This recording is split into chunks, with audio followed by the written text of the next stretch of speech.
Hi, this is Joe again with another review. And for the sake of this video, we're going to be discussing the 2016 film La La Land. Yes, I'm actually doing this a recent movie actually. And of course, the movie I saw is Ryan Gosling and Emma Stone, and Emma Stone actually won the Oscar for Best Actress for this movie. But the movie itself, I can see why this movie got hosts at the Oscars for now winning the Oscar for Best Picture. Because this movie, it looks good. I think technically it was done alright from a technical standpoint, but as a film, you don't know what the hell where this film was going. Because to me, I think the movie was all over the place. You don't know if it's like a romantic comedy, a romantic drama, a movie musical, a musical drama, a musical comedy. You don't know where the hell this film is. I mean, to me, it's like a collective mess.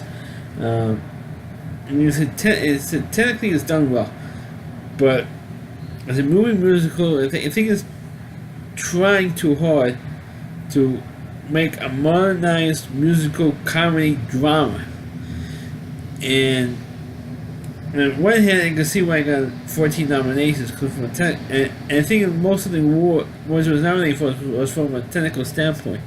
And I was watching the Oscars, so I was curious to see, even though I never saw the movie before, I was curious to see how many of the awards, if it would tie or break the record that was held by 3 films by winning the most Oscar awards. Because everybody said, oh, this is going to break the record for the most Oscar wins because this movie is so great. And I said, actually, of course, when movie critics go over the top and say, wow, this show is great, this is the greatest movie of all time, this is terrific, 9 times out of 10, the movie sucks. Or you're not even buying into the hype, and you say, let's see how good this really is, and then you turn and watch the movie and you say this movie sucks. When you watch the first, let's say, 20 minutes of the film and you say this movie sucks, and you know you're in trouble. When you watch the first 20 minutes, of course, this movie, of course, is about Emma Stone and Ryan Gosling as 2 losers. I mean, do mean losers, and the big L, losers, because what it is Emma Stone plays supposed to be an actress who constantly trying get a foot in the door in Hollywood, and so far she's not getting anywhere. She looks like a Starbucks ripoff joint on the Warner Brothers lot, and Ryan Gosling is like an out of work, or about to be out of work, because he gets fired at one point from his job. A jazz piano player. He likes to play jazz music. He's real big into jazz. He's trying to revitalize jazz music. And everybody tells him, hey, look, when you bring jazz music, you're a great piano player.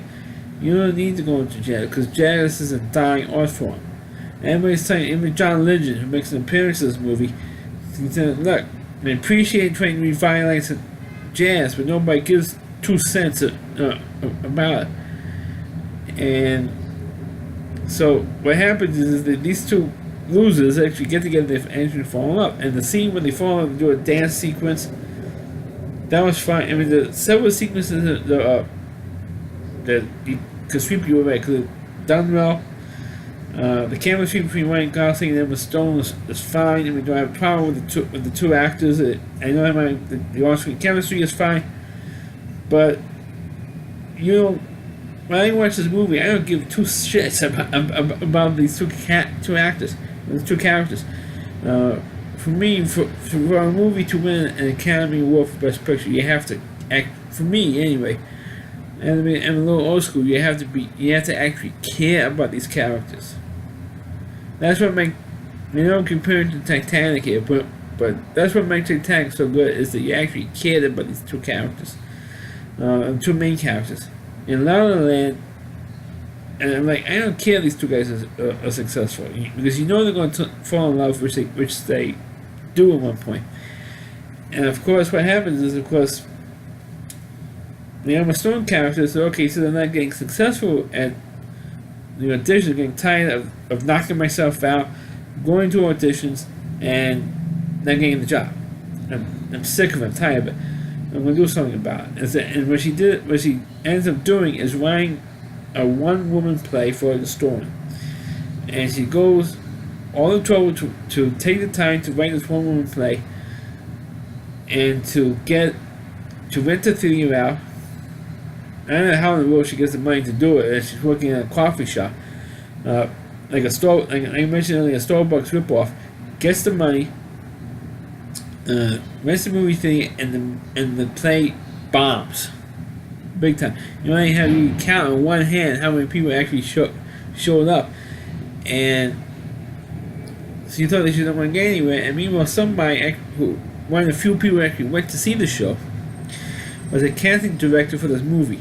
And said, "Hey, I like your energy. I like the way you portrayed the thing. Even though the plays are very good, I think you got talent. Why don't you come and you could try out for a movie that's going to be filmed in Paris?" Wow, that's great. And meanwhile, with Ryan Gosling character, he's trying to. There was this coffee joint that went out of business, and he's thinking, "Oh, I could buy this place and make it into like a jazz club." And it's the only way I can do that is if I stay here. And Ryan Gosling falls in love, like I said, falls in love with the Emma Stone character, and they said, "Look, the only way for me to do this is for me to stay here. You go to Paris, you follow your dream, let me follow mine, and hopefully, things will come out, and hopefully we get married or whatever." Well, fortunately, that doesn't happen.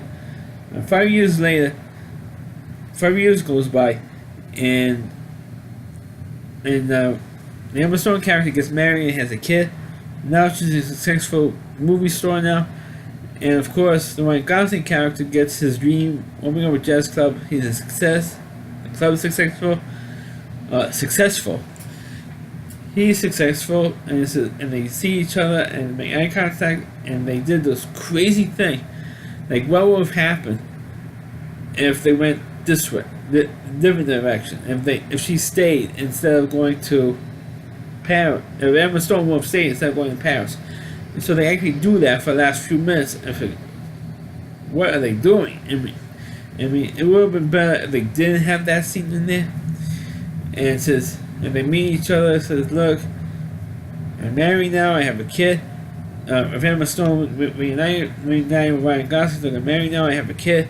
No, I'm a successful movie star. You have your club. It's great, and one final embrace or whatever, and like in the way we were.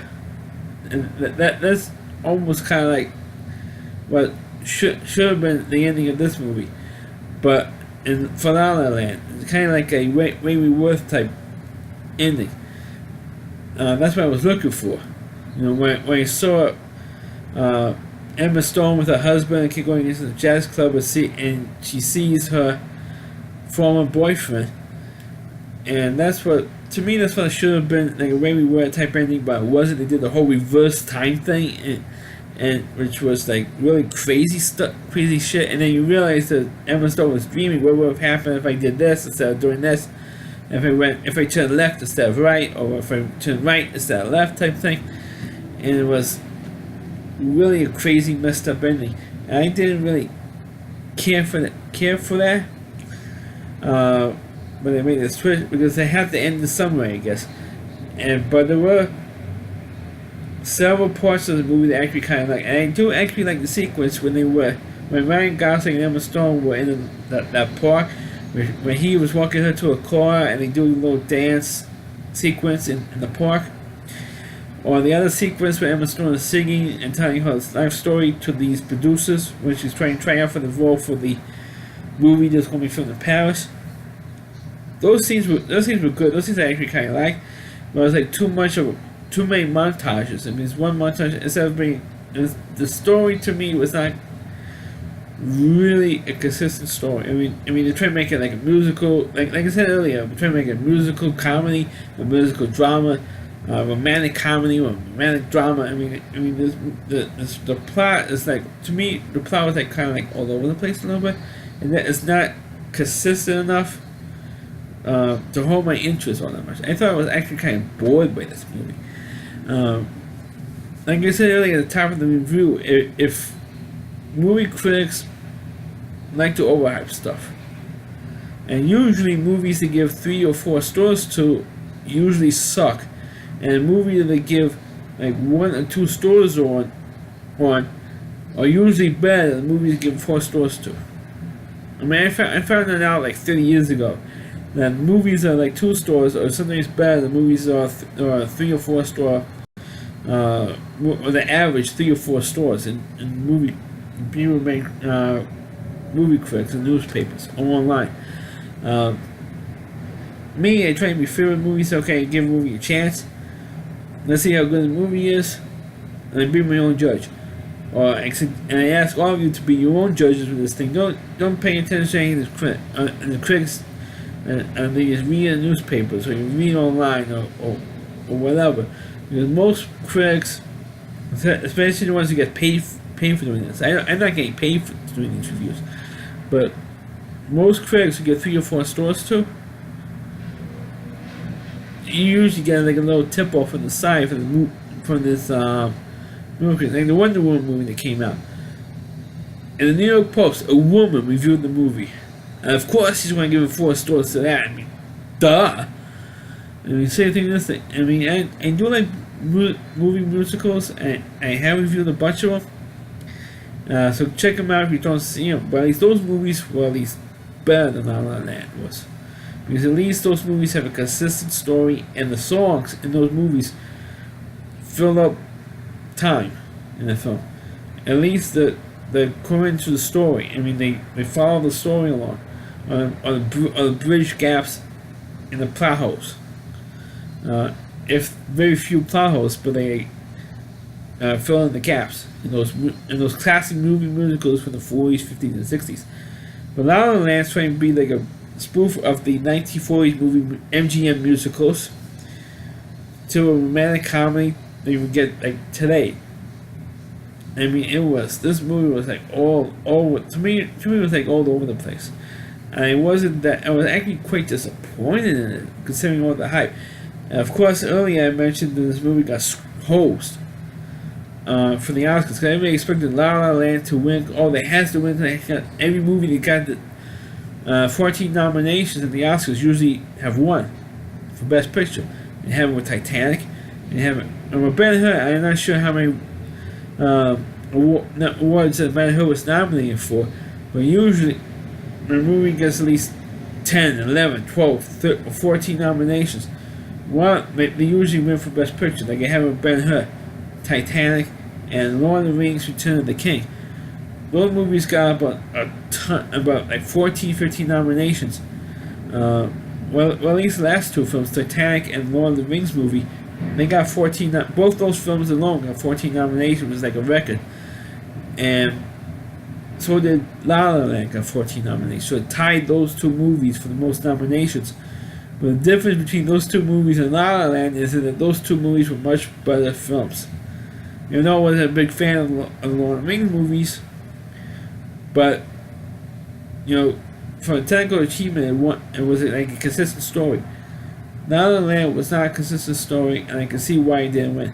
Of course, what I failed to mention is that, of course, when the award was announced at the 2017 Oscars, they screwed up because they guys had the award for Best Actress, which was for Emma Stone, like I mentioned earlier, and they had 2 envelopes, one on each side of the stage.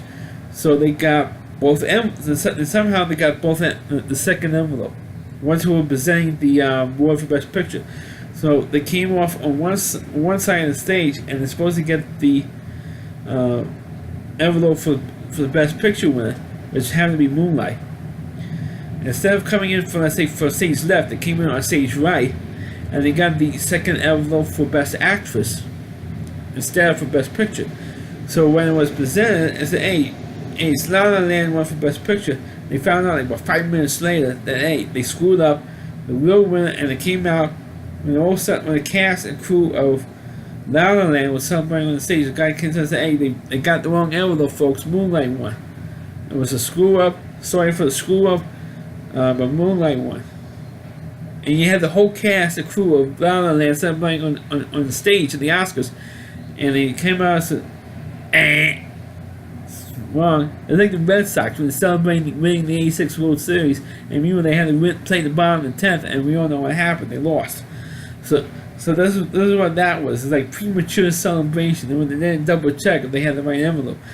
And I thought it was like one of the biggest and fun. I mean, they have a major Oscars blooper for a long, long time, and this is like the biggest Oscar blooper of all time when they screwed up the envelopes. To me it was to me I'm still laughing about they screwed up royally. These funny Hollywood liberals thinking, "Oh, this movie's going to be great, it's going to win, it's not controversial." But La La Land sucks because, like I said earlier, the plot, the script was all over the place, and that's why it didn't win. So that's my review of the movie La La Land. Please click on the video, please rate it, feel free to comment on it. Please subscribe to my channel, and please forward this video to your Facebook pages. You can check out all my reviews on my YouTube channel at rowdyc.com. It's OWDY.com. There's a homepage to the Rowdy Reviewer. Chris D. Moore, and please check out all of his videos on his website. And before I show off this video, I'd like to dedicate this video to one of the greatest wrestling, or should I say the greatest wrestling manager of all time, Bobby the Brain Heenan, who just passed away yesterday in the age of 73. May he rest in peace, and my sympathies go out to his family, friends, and his boatload of wrestling fans for the last 40 years. Thanks for watching, and catch you next time.